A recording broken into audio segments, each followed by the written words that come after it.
오늘 우리나라가 6.25 전쟁을 경험한 73주년이 되는 날입니다. 전쟁의 참혹함은 말할 필요가 없는 거죠. 국가기록원에서 전쟁, 6.25 전쟁에 따르는 기록물을 전쟁 속의 통계라는 항목으로 발췌해 놓은 것을 보았습니다. 한국군과 유엔군이 전사한 것이 전사자가 17만 5,800명, 부상자가 55만 4,202명, 실종 포로된 자가 4만 2,605명. 그런데 민간인 피해는 훨씬 더합니다. 사망자가 24만 4,663명, 학살자가 12만 8,906명, 936명, 부상자가 22만 9,625명, 납치된 자가 8만 4,532명, 행방불명된 자가 30만 3,212명. 이건 나만의 그 피해만을 이야기하는 거예요. 그러면 북한까지, 북측까지 이 전쟁의 피해를 상상해 본다면 어마어마하게 큰 겁니다. 참혹하고 처참하죠. 사실 그런데 이런 전쟁이 있음에도 저를 비롯해 많은 사람들은 6.25 전쟁을 경험하지 못했습니다. 그래서 그게 얼마나 무서운 것이고 처참한 것인지는 잘 모르죠. 적어도 75세 이상 되신 분들만 그것을 조금 경험하고 계신 거겠죠. 그런데 이 전쟁의 시작이 뭘까요? 한 사람, 그리고 그 주변에 있는 사람들이 잘못된 생각, 그들의 욕심, 그들의 가지고 싶은 무언가들 때문에 이렇게 수많은 사람, 죽음과 그리고 처참한 환경, 삶의 자리 근거지를 다 송두리째 빼앗아버리는 일을 만들었던 겁니다. 그래서 더더욱 안타까운 것은 우리나라가 아직도 전쟁 중이라는 거예요. 전쟁이 끝나지 않았다는 겁니다. 그런데 이게 너무 길게 되다 보니까 우리는 끝난 줄 알고 살아갑니다. 여러분, 전쟁이 일어나지 않도록 기도해야 합니다. 우리는 이 땅에서 평안을 구하는 자들이 되어야 한다는 거죠. 우리에게 있어서 그 부분이 매우 필요합니다. 전쟁은 이처럼 너무나 우리의 삶의 근거 자체를 무너뜨리는 매우 무서운 일입니다. 전쟁으로 인해서 무엇이 빼앗아졌을까요? 평안이 사라져버렸어요. 두려움이 생기고 정말 헤어짐의 아픔이 생기고 죽은 자를 바라보는 처참함이 모든 사람들에게 생겼다는 거죠. 그런데 지난주 제가 흥미로운 사진전 하나를 봤습니다. 부산 중구청에서 실시한 건데 혼란 속 평범한 일상이라는 사진전입니다. 6.25 전쟁 다 부산으로 피난을 갔던 사람들인데 그들 중에 저렇게 웃음을 갖고 있고 서로 담소를 나누며 평안하고 장난도 치고 있는 사람들의 모습이었습니다. 아니, 피난까지 가서 이 전쟁의 참혹함이 아직 끝나지 않는 그 상황인데 저들은 어떻게 저런 평범한 웃음을 가질 수 있었을까? 사람들이 저렇게 살 수 있었던 것은 뭔가 많이 가진 것이 아닌데 왜 저런 웃음이, 저런 장난기 있는 모습들이 나타날 수 있었을까? 생각해 봤습니다. 그런 면에서 진짜 사람들에게 필요한 건 환경에 따르는 것이 아니라 그들 마음 가운데 뭔가가 꿈틀거렸기 때문에 저런 웃음이 있는가 아닌가. 저런 마음들 속에서 저 마음 가운데 무엇이 있기 때문에 저절로 나타나는 웃음이 있었을까. 저는 생각했습니다. 그들 가운데 평안이 있었을 것이다. 환경이 줄 수 없는 그 마음의 평안이, 함께하는 사람들과 더불어지는 그 평안이 그들을 저렇게 일상 속에서 전쟁이 포탄이 떨어지는 그 순간에도 웃음을 가져다 줄 수 있었다는 거죠. 사실 우리가 마음이 평안하면 웃을 수 있습니다. 평범한 일상 속에서도요, 기쁘게 살아갈 수 있습니다. 뭔가 도드라진 성공이 아니더라도 우리는 이 땅에서 정말 행복한 삶을 살 수 있습니다. 우리는 이런 평안이 있습니까? 여러분, 우리가 인생 살면서 여러 가지가 다 중요합니다만은 그 중에 가장 중요한 것을 꼽아라 본다면, 선택하라 본다면 저는 마음의 평안이라고 생각합니다. 우리가 많은 재물을 가지고 있더라도 마음의 평안이 없으면, 건강이 충만하다 하더라도 마음의 평안이 없으면, 명예가요 하늘 높이 올라간다 하더라도 마음의 평안이 없으면 무슨 소용이 있겠습니까? 평안한 마음이 없으면 가진 것을 가지고도 불안에 떨 수밖에 없는 거고, 그 불안은 결국 우리의 삶을 망가뜨리는 일들을 가져올 거라는 거죠. 우리 마음 가운데 진정한 평안이 있습니까? 여러분은 매일매일의 평안의 삶을 살고 있습니까? 우리 모든 이런 평안이 있기를 소원합니다. 아멘. 우리가 오늘 읽은 본문은 사실 좀 역사적 배경을 알아야 합니다. 그냥 읽어서는 좀 이해하기가 받아들이기 좀 어려운 부분이죠. 솔로몬 이후에 이스라엘은 두 조각이 났습니다. 북이스라엘과 남유다로 둘로 나뉘어진 거죠. 서로 으르렁댔습니다. 쪼개지고 나서 둘 다 늘 으르렁거렸는데, 남유다의 네 번째 왕인 여호사밧 왕 때와 북이스라엘의 일곱 번째 왕인 아합 왕 때는 조금 상황이 달랐습니다. 그러니까 여호사밧 왕과 아합 왕은 서로가 동맹을 맺었습니다. 이유는 서로의 이익 때문이에요. 그 아람이라는 국가가 크기 때문에 그들을 무찌르기 위해, 그들과 전쟁을 하기 위해 전략적 동맹을 맺은 거죠. 그런데 그 동맹을 하나님께서는 매우 싫어하셨습니다. 야, 하지 마라고 경고하셨는데 그들은 듣지 않았습니다. 우리 전쟁하러 가자. 그래서 아람과 전쟁을 하러 갔는데 그 전쟁터에서 아합은 죽었습니다. 그리고 여호사밧은 가까스로 생명을 건진 거죠. 이쯤 되면 이 여호사밧이 정신을 차려야 합니다. 하나님의 말씀대로 살지 못해서 그랬구나 라는 경고에 대한 말씀으로 받아들였는데, 이 어리석은 자가 그것을 경고로 받지 못합니다. 오히려 한 발 더 나가는 거죠. 여호사밧은 하나님의 말씀을 듣지 않고 그의 아들을 위한 결혼을 준비하는데, 그의 아들 여호람의 배필을 아합의 딸에서 구해버립니다. 그 딸 이름이 아달랴입니다. 아달랴를 데리고 와서 정략적 결혼을 해버린 거죠. 남유다와 북이스라엘은 이제 혼인동맹이 맺어진 겁니다. 그런데 이 혼인동맹 여인 한 명이 들어온 것이 문제가 아니라는 거예요. 그 여인이 무엇을 가지고 왔느냐예요. 바알을 믿는 신앙을 가지고 왔습니다. 그리고 하나님을 따르지 않는 그 모습들, 이방의 그 모습들뿐만 아니라 그가 가지고 있는 악랄함을 가지고 온 거예요. 그 악랄함이 그의 여호람이 왕이 되고 나서부터는 그게 노골적으로 등장되어지는 거죠. 여호람이 왕이 되자 여호람이 했던 일이 뭐냐면 그의 동생들을 다 죽여버린 겁니다. 아달랴가 꾸인 거예요.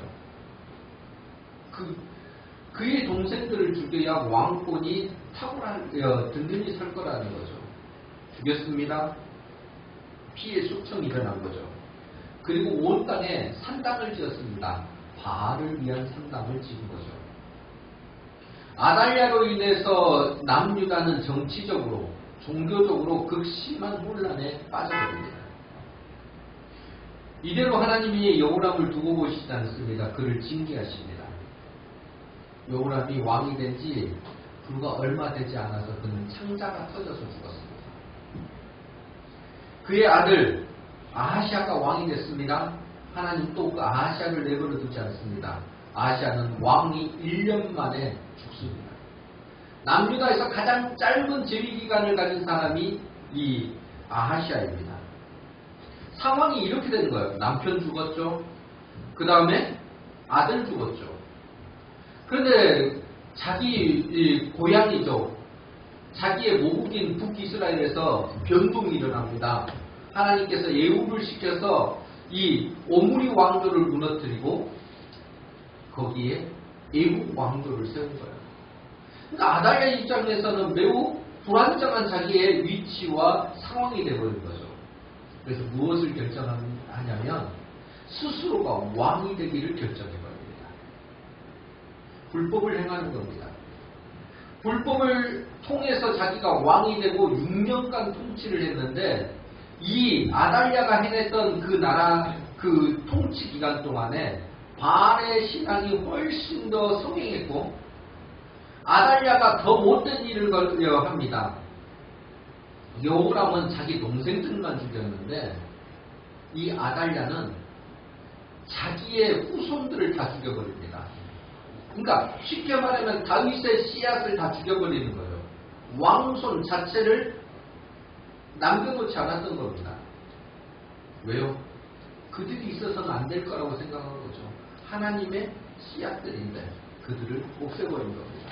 다윗의 씨앗을 통해 하나님은 역사를 일으키실 거라고, 다윗의 씨앗을 통해서 남유다의 왕권을 강화시키겠다는 것이 하나님의 뜻이신데 그것을 거역한 거죠. 반역한 겁니다. 이때 하나님께서 한 사람을 남겨두십니다. 제사장 여호야다를 통해 그 아달랴의 사륙 같은 그 현장에서 갓나나의 한 명을 살려두십니다. 그가 요아스입니다. 요아스를 살려두고 여호야다는 정말 자기의 목숨을 내걸고 이 아이를 양육합니다. 목숨을 걸고 몰래 키웠던 아이가 요아스가 7살이 되던 해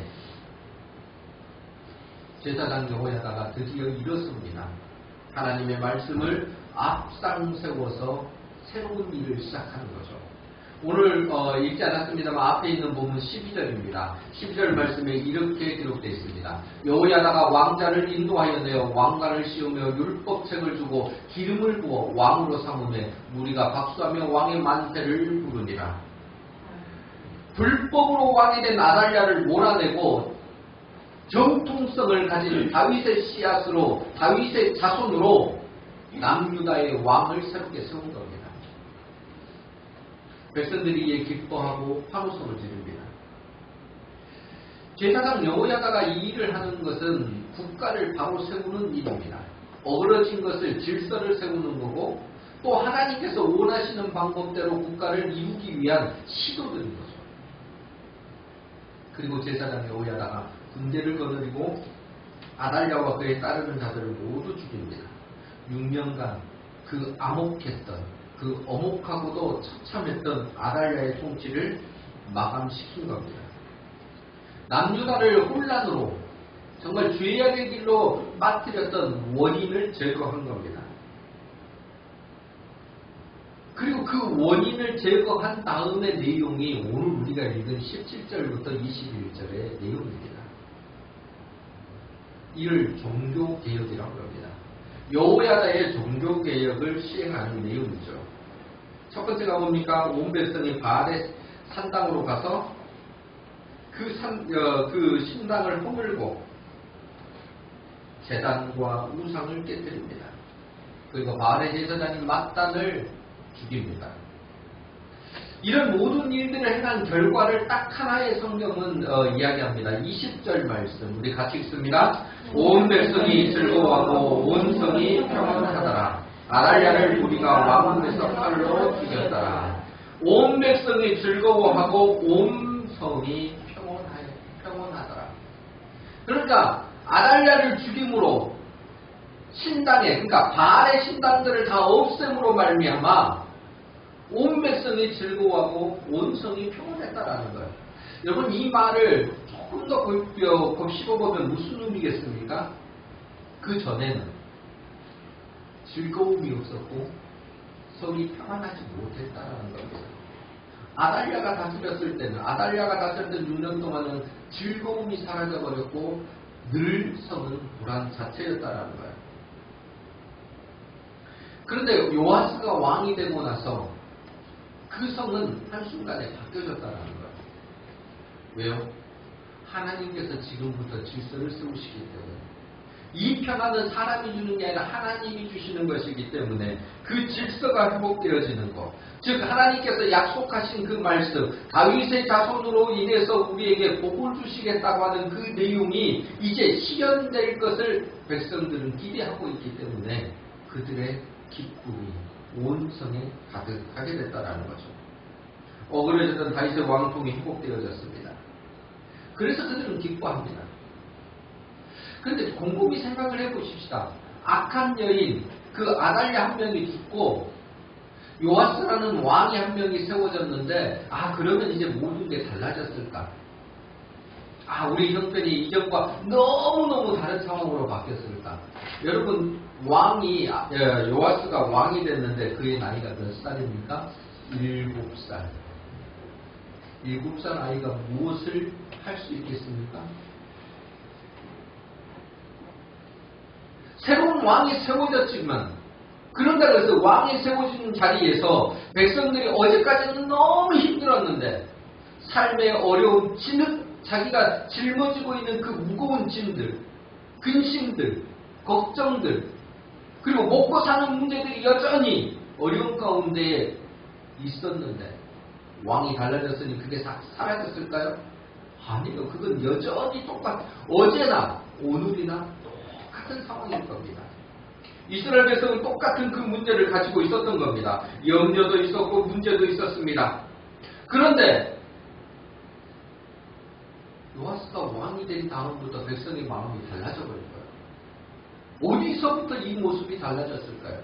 삶의 환경에서 오는 게 아니라는 거예요. 이 성의 기쁨과 즐거움과 평안은 삶의 문제에서 오는 것이 아니라 또 다른 쪽에서 오는 문제라는 거죠. 그 이유를 알았기 때문에 백성들은 달라진 겁니다. 환경이 달라져서가 아닙니다. 사람에게서부터 오는 것이 아니기 때문이죠. 그들은 깨닫는 거예요. 우리에게 오는 이 지금의 시작점, 우리가 즐거움과 평안을 갖는 그 시작점에서의 모든 것은 하나님이 출발이시고 하나님이 과정이시고 하나님이 결과이시다는 거예요. 하나님이 주인이시기 때문에 그 하나님이 주신 즐거움과 평안함이 우리에게 이제 임할 것을 기대하기 때문에 삶과 상관없이 지금 다가오기 시작하는 겁니다. 지금 우리가 누리고 있는 평안은 어떤 것입니까? 돈이 주는 평안? 사람이 주는 평안? 명예가 주는 평안? 우리에게 이런 평안들이 있습니다. 이런 것들 우리에게 평안을 줄 수 있습니다. 그런데 잠깐이에요.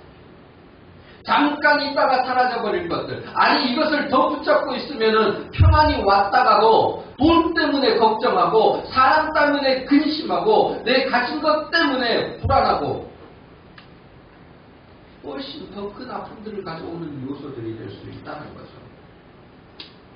우리가 구해야 될 것은 잠깐 있는 평안이 아니라 계속적으로 유지될 수 있는 평안을 구해야 합니다. 그게 하나님이 주시는 평안입니다. 하나님께서 주시는 평안은 예수님께서 말씀하셨습니다. 세상이 주는 것과 같지 않다라고.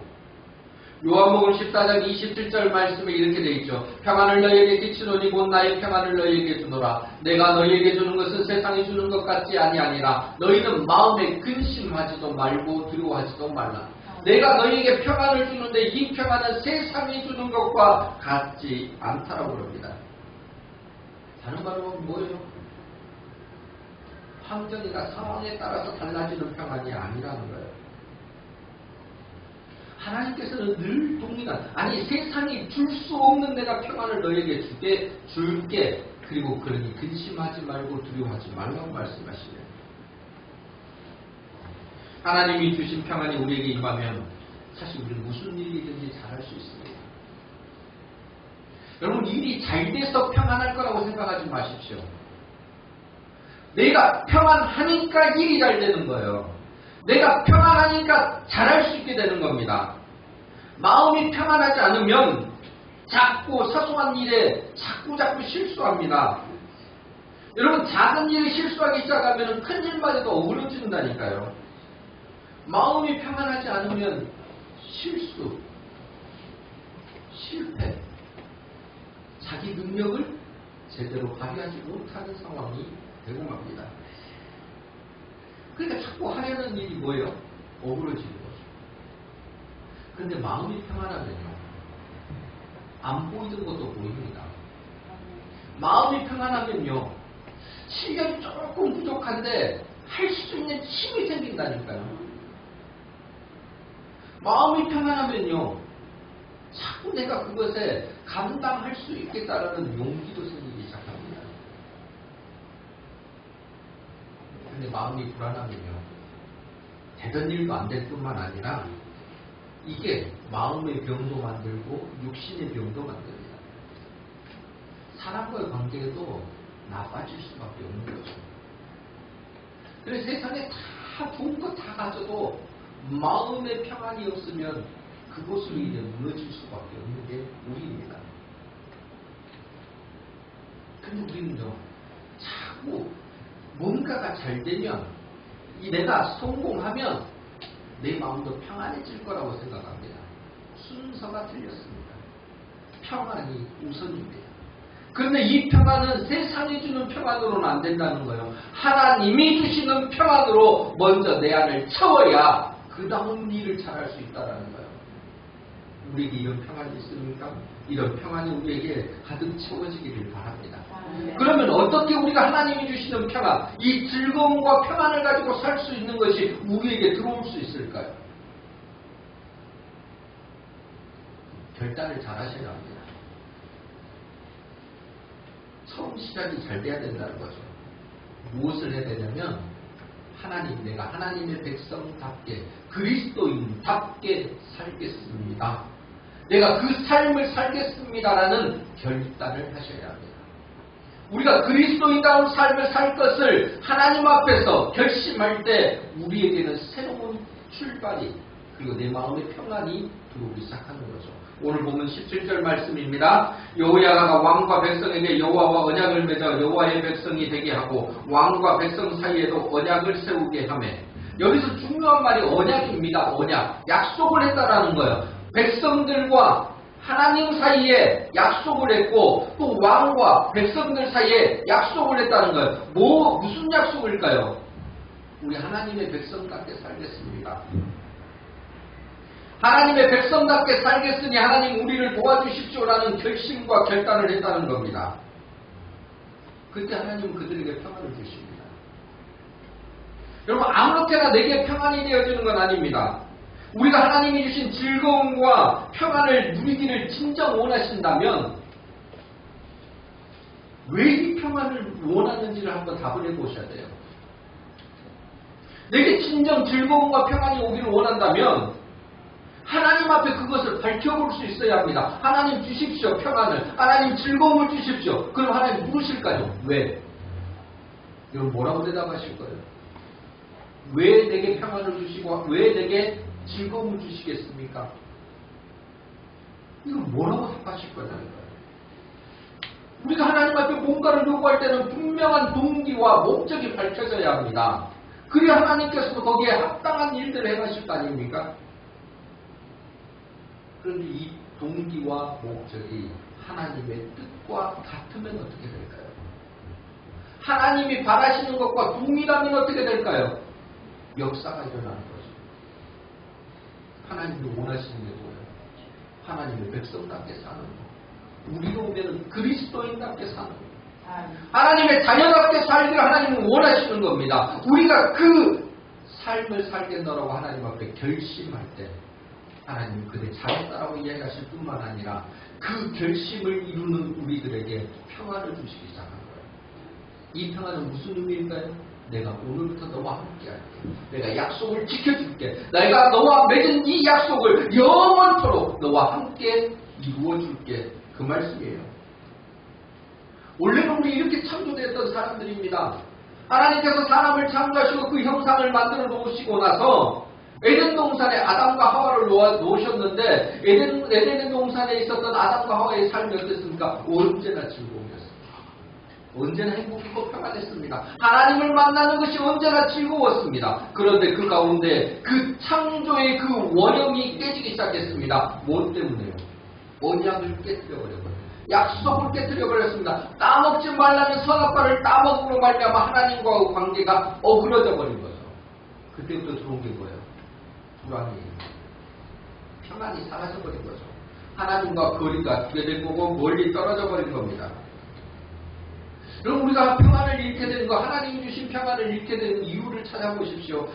멀리 갈 필요 없어요. 내 안에 지금 하나님이 주인 되지 못하셨기 때문입니다. 내가 정말 하나님이 기뻐하시는 것보다는 내가 원하는 것이 더 많이 채워져 있기 때문이라는 거예요. 하나님의 언약이 내 안에서 역사하고 있다면 우리는 평안을 가질 겁니다. 그런데 그 하나님의 약속의 말씀을 내가 붙잡지 못하고 그 약속의 말씀대로 살지 못하는 것, 즉 그리스도인다운 삶이 내 안에서 사라져버렸다는 거죠. 여러분, 우리가 즐거움이 없고 평안이 없는 것은 돈이 없어서가 아니라는 겁니다. 사람이 없기 때문이 아니에요. 내가 질병을 갖고 있기 때문에 평안이 사라진 거 아닙니다. 내 자식이 문제를 일으켰기 때문이 아니에요.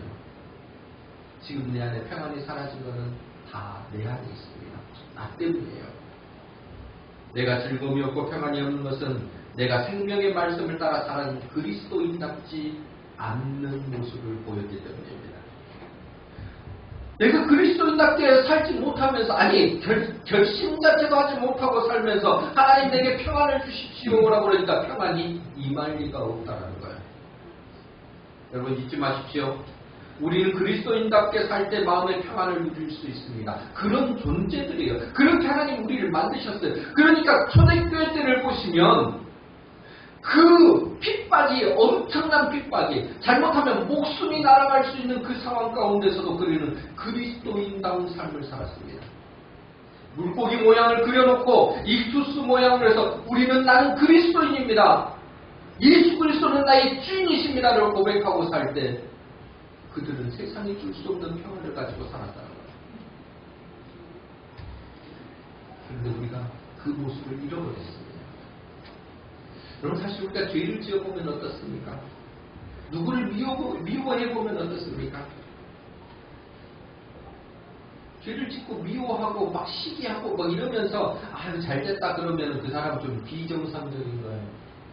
그런 행위를 한 다음에는 반드시 마음에 찔림이 있어야 되고 아픔이 있어야 돼요. 이게 정상이에요. 여러분 가운데 그런 마음이 있습니까? 그러면 이런 정상적인 마음이 작동이 될 때 우리는 결심해야 합니다. 결단해야 돼요. 하나님과 언약을 맺어야 돼요. 하나님 내가 잘못돼가고 있는데 내가 정말 그리스도인다운 삶을 살겠습니다. 그리스도인다운 모습으로 나가겠습니다. 구원받은 하나님의 백성답게 내가 살겠습니다. 내가 하나님 우리 교회로 본다면 내가 목사다운 삶을 살겠습니다. 내가 장로다운 집사다운 원사다운 삶을 살겠습니다. 라고 분명히 밝히셔야 합니다. 조금 더 구체적으로 말한다면 내가 그리스도인으로서 어떤 삶을 살겠습니다를 하나님 앞에 고백할 수 있어야 합니다. 조금 더 여러분의 삶이 구체적이길 바랍니다. 하나님 나는 이런 그리스도인이 되고 싶습니다. 그냥 포괄적으로 하나님 그리스도인답게 살겠습니다 해서 조금 더 나아가 여러분의 삶의 자리에서, 사업터에서, 직장에서, 학교에서, 가정에서 어느 자리든지 간에 나는 이런 그리스도인으로 살아가겠습니다라는 조금 더 구체적인 방향을 세우시기를 바랍니다. 그리고 그것을 하나님 앞에 결단하고 결심하십시오. 그때부터 하나님은 일하시기 시작하십니다. 그때 하나님은 우리 가운데 임하시고 우리에게 평안을 주실 뿐만 아니라 그 일을 잘 감당할 수 있는 힘과 능력도 베풀어 주십니다. 그러니 자연히 우리에게 즐거움이 생기지 않겠습니까? 우리에게 이런 마음들이 세워지기를 주님의 이름으로 간절히 부탁드립니다. 우리 삶에 하나님이 주시는 즐거움과 평안을 누리기 위한 두 번째 모습은 무엇이냐면 버려야 할 것을 버려야 합니다. 결심으로 끝나지 않는 거예요. 그 다음이 뭐냐면 버려야 할 것을 버려야 합니다. 하나님과 언약을 맺은 왕과 백성이 가장 먼저 한 일이 본문에 기록되어 있습니다. 18절 보시면 온 백성이 바알과 신당으로 가서 그 신당을 허물고 그 제단들과 우상들을 철저히 깨뜨리고 그 제단 앞에서 바알의 제사장 맏단을 죽이니라. 제사장이 관리들을 세워 여호와의 성전을 수직하게 하고, 그러니까 유다 땅에 있어서는 안 되는 그 신당들을 다 제거해버린 겁니다. 하나님을 섬기는 땅에 이방을 섬기는 바알을 섬기는 신당이 있는 것이 가당한 일이겠습니까? 그래서 그것부터 그 제거할 것들부터 제거해 버립니다. 그리고 그 일들을 주관하고 있는 제사장 맏단을 죽입니다. 그때에 하나님께서 즐거움과 평안함을 주셨습니다. 여러분 우리가 결심하고 결단할 수 있습니다. 그런데 이것을 그냥 결심하고 결단했다고 해서 모든 게 이루어지는 게 아니에요. 그 결심과 결단은 무엇을 뜻하냐면 하나님께로 나가는 길을 만들어주는 거거든요. 근데 하나님께로 나가는 데에 걸림돌이 되는 것을 치워야 되지 않겠습니까? 이게 죄악이에요. 버려야 할 것들이에요. 근데 우리가 이것을 내버려두고 이것을 그냥 내버려두고 가려고 하니까 자꾸 넘어가야 되거나 피해야 되거나 아니 자꾸 그것 때문에 막혀서 머물러 서 있어버리는 거예요. 결단했는데 아무것도 일어나지 않는 것은 버려야 할 것을 그대로 두어버렸기 때문이죠. 지금 이스라엘 백성, 남유다 백성들은 그것을 치우는 작업을 합니다. 그게 첫 번째 우선되는 일이기 때문에 필요 없는 것, 가지지 말아야 할 것을 과감하게 버리는 것이 정말 결심을 한 사람이 바로 보여야 될 모습입니다. 날마다 즐거움과 평안을 누리기를 원한다면 우리가 매일매일 사실 일상을 살아가면 하루에도 우리는 수없이 많은 것들이 우리 안에 채워집니다. 욕심과 질투와 모든 것들이 우리 안에 채워지잖아요. 근데 그것들을 버리는 훈련을 하셔야 합니다. 하루가 지나면 또 버리셔야 되고 하루가 지나면 또 버리는 훈련들을 하셔야 합니다. 그래야 우리가 이 막힘없이 하나님께 나아가는 길들을 열게 된다는 거죠. 근데 그 길을 가는 데 있어서요. 가장 우리를 괴롭게 하는 게 뭘까요? 통칭해서 딱 한 단어로 말할 수 있죠. 죄. 죄가 우리를 가로막습니다. 이사야 59장 2절에 죄에 대한 이야기를 이렇게 해줍니다. 오직 너희 죄악이 너희와 너희 하나님 사이를 갈라놓았고 너희 죄가 그의 얼굴을 가려서 너희에게서 듣지 않으시게 함이라.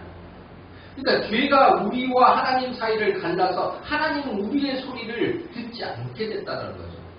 8절 보시면 어느 정도이냐면 그들은 평강의 길을 알지 못하며 그들이 행하는 곳에는 정의가 없으며 굽은 길을 스스로 만드나니 무릇 이 길을 밟는 자는 평강을 알지 못하니. 평강의 길을 하나님께서 우리에게 주셨는데 죄악이 그것을 가로막고 이것을 어떻게 굽어서 가보려다가 그들은 스스로 만드는 길 때문에 평강을 잃어버린 헛된 길, 잘못된 길을 가게 되어버렸다는 거예요. 지금 우리가 가고 있는 길을 잘 살펴보셔야 합니다. 내 마음 가운데서 즐거움과 평안을 빼앗아가는 것이 무엇 때문인지, 내가 만든 죄악의 그 길 때문인지도 모릅니다. 그것을 제거해야 합니다. 죄 그러면 너무 보편적이고 너무 포괄적이잖아요. 그럼 우리 안에 있는 죄가 뭔지 한번 살펴볼까요? 여러분, 죄를 가져오는 여러 모습들이 있습니다만은 아마 욕심이 으뜸일 것 같아요. 내가 가지고 있는 그 욕심. 여러분, 욕심 때문에 사건, 사고가 일어납니다. 부부간에도 서로 욕심을 부리다가 다툼이 일어나는 거고, 요즘 보면은 부모 자식 간에도 욕심 때문에, 재산 욕심 때문에 뭔가 싸움이 일어나고 분쟁이 일어나잖아요. 사람과의 관계도 그렇고, 직장에서도 사업에서도, 교회 안에서도 욕심이 문제를 일으킵니다. 욕심 때문에 즐거움을 잃게 되고요. 욕심 때문에 사실 평안을 잃어버립니다. 더 가지려고 하다가, 더 가지려고 하다가, 더 가지려고 하다가 그 사람은 잃어버리고요. 내 있는 것마저도 다 놓치게 되어지는 거죠. 그래서 우리가 죄에 그러면 욕심을 버릴 수 있어야 합니다. 욕심과 더불어서 또 하나 갖고 있는 게 미움이에요. 시기와 미움의 마음. 여러분, 성경에 미움 때문에, 시기와 미움 때문에 인생 패가 망치는 사람을 찾으라면 사울왕입니다. 그는 이스라엘의 초대 왕이었어요.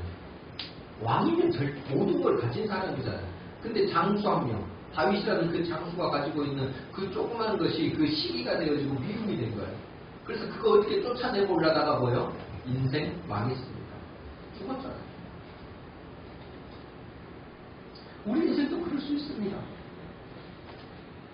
교만도 그렇고요. 여러분, 교만이라는 게 그냥 남보다 우월하게끔 살려고 하는 그런 정도의 교만이 아니죠. 사실 교만 그러면 이런 생각하시면 돼요. 나 먼저. 다른 것 누구보다도 나 먼저. 이게 교만이에요. 이게 사람들 앞에서도 또 하나님 앞에서도.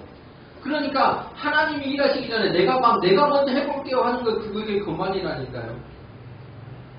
하나님이 앞장서셔야 되는데 내가 앞장서는 거고, 너는 좀 뒤로 빠져 내가 해볼게 하고 하다 보니까 사람들 사이에서도 서열 중에 내가 몸을 쭉 서려고 하는 거. 이게 교만 아닙니까? 내 힘으로 살아가려고 하는 거. 이게 죄악의 모습이에요. 로마서 1장 2장에 보면은 죄에 관한 것들이 많이 기록이 되는데, 게으름과 위선과 거짓말과 비난과 정죄와 험담과 정욕과 허풍과 등등등등이 다 죄악으로 등장이 되어 있습니다. 죄 목록 보고 싶으면 거기 한번 읽어보세요. 근데 여러분 가운데도 이런 죄가, 저도 포함되고 여러분도 다 죄가 가지고 있는 거 아닙니까? 근데 죄 있는 것에 대해서 우리가 어찌할 수는 없지만, 문제는 여기에서 시작이 되는 거죠. 죄가 있는데 죄를 남겨둬버릴까요? 죄가 있으면 그걸 빨리 걷어내버리고 이것을 제거하는 노력을 해야 되는데 이것을 그대로 방치해두고 사는 게 문제라는 거예요. 그러니까 방치해두니까 죄가 들어왔더라도 이걸 빨리 제거해버리면 뭐가 되는데요? 평안이 들어온다니까. 하나님이 그 위에 평안을 주신다니까. 그런데 그 평안을 내가 받지 못하게 되는 거예요. 죄를 방치했기 때문에. 성경은 그 죄의 잔재를 빨리 없애버리라고 합니다. 여러분 가운데 있는 죄, 생각나는 거, 지금 바로 생각나는 그게 지금 가지고 있는 죄예요. 멀리 막 심사숙고할 필요 없습니다. 바로 떠오르는 거, 그게 내 죄인가 하는 그거 맞아요. 그럼 그거 버리셔야 돼요. 제거하셔야 돼요. 어느덧 2023년 전반기가 끝나가는 마지막 주일입니다. 이제 머지않아서 7월이 하반기가 시작이 되는 거죠. 우리가 뭔가 새롭게 시작했는데 전반기 마치고 하반기 시작합니다 하면은 마음에 뭐예요? 새로운 소망들이 뭐 좀 잘 됐으면 좋겠다라는 그런 기대를 갖고 있잖아요. 그러려면요, 잘 마무리를 하셔야 앞으로 갈 수 있습니다. 내가 지금 전반기를 살아오면서 흐트러진 마음이 있는데 그대로 하반기를 시작한다면 그게 무슨 의미가 있겠습니까? 흐트러진 상태 그대로죠. 평안이 없는 마음 상태에서 그대로 간다면 여전히 평안 없는 일들만 벌어질 건데, 우리가 해야 될 건 뭐냐면 내 마음 가운데 어지러진 것을 정리하고 잃어버린 평강을 회복하는 겁니다. 그러려면 전반기를 잘 매듭 지으셔야 돼요. 여러분, 어떻게 매듭 짓는 것을 가질까? 대나무에서 좀 배우는 지혜가 있으시길 바랍니다. 대나무는 속이 비었어요. 나무도 아니고 풀도 아닌 것 같은데 얼마나 높게 올라가는지 몰라요. 속이 퉁퉁 비었다니까요, 대나무는. 어떻게 자랄까요? 많은 사람들이 그 이야기를 하죠. 대나무가 자랄 수 있었던 건, 높이 올라갈 수 있는 것은 매 중간중간에 있는 매듭 때문이라고. 이 매듭이 서로가 연결을 시켜서 이 대나무가 자라고 또 시작하고 또 자라게 해주는 거예요. 그러니까 매듭은요, 마침이기도 하지만은 새로운 출발이기도 합니다. 대나무가 잘 자라다가 매듭을 지으려면 얼마나 수고하고 애쓰겠어요. 이 과정이 얼마나 아픔도 있고 좀 노력이 많이 되어져야 그 매듭이 지어지지 않겠습니까? 아플 수 있습니다. 그런데 이 매듭을 잘 짓고 나면요, 그 다음 자랄 수 있어요. 우리 신앙도, 우리 삶도 그렇습니다. 여러분, 전반기를 잘 매듭 지으십시오. 그리고 우리 다음 주부터 시작되는 매주 감사절을 통해서 하나님, 내 삶이 전반기는 이래서 그래도 감사합니다만 앞으로 이루어질 일을 나는 미리 감사하면서 하나님과 함께 가겠습니다는 결단이 우리 가운데 있기를 바랍니다. 여러분, 우리 인생에는요, 아달랴 같은 그 거짓된 자들, 정말 우리를 흐트러버리는 그런 자들이 늘 존재한다니까요. 그런데 이것을 제거할 수 있는 용기가 필요합니다. 여호야다는 이 아달랴를 대적하는, 목숨을 내걸고 대적하는 일을 지금 실행을 했던 거고, 그래서 그 일들 가운데 종교 개혁을 단행했던 겁니다. 매듭을 지은 거예요. 무섭고 힘들었지만 아달랴를 매듭 지으니 온 남유다가 즐거움과 평안을 갖게 됐던 겁니다. 그게 시작이에요. 이 매듭은 우리가 아닙니다. 하나님이 매듭이십니다. 하나님 앞에 나가는 그 결단을 했잖아요. 그 다음에 또 하나님 우리에게 평안을 주시니 그 일을 실행하게 됩니다. 여러분, 결단했다고 다 되어지는 게 아닙니다. 반드시 실행이 따라가야 합니다. 행동하는 것. 여러분, 약속하는 것을 약속하고 결단하고 결심했다고 해서 나 다 됐다고 하지 마시고 반드시 실행이, 연이어 따라오는 실행이 우리를 새롭게 만들어줍니다. 요야다가 요아스를 왕으로 세운 후 유다의 죄를 제거하는 일을 미리 잡고 곧바로 행동했습니다. 우리도 그리스도인답게 살기로 결단했다면, 결심했다면 이제 내 안에 있는 죄악들을 제거하십시오. 그 악을 제거하고 그것을 하나님의 마음에 부합되지 못하는 것, 하나님의 뜻에 온전치 못한 것을 바로 제거하는 용기가, 그리고 실행이 우리에게 있기를 바랍니다. 사랑하는 성도 여러분, 이제 우리는 새로운 삶을 시작해야 됩니다.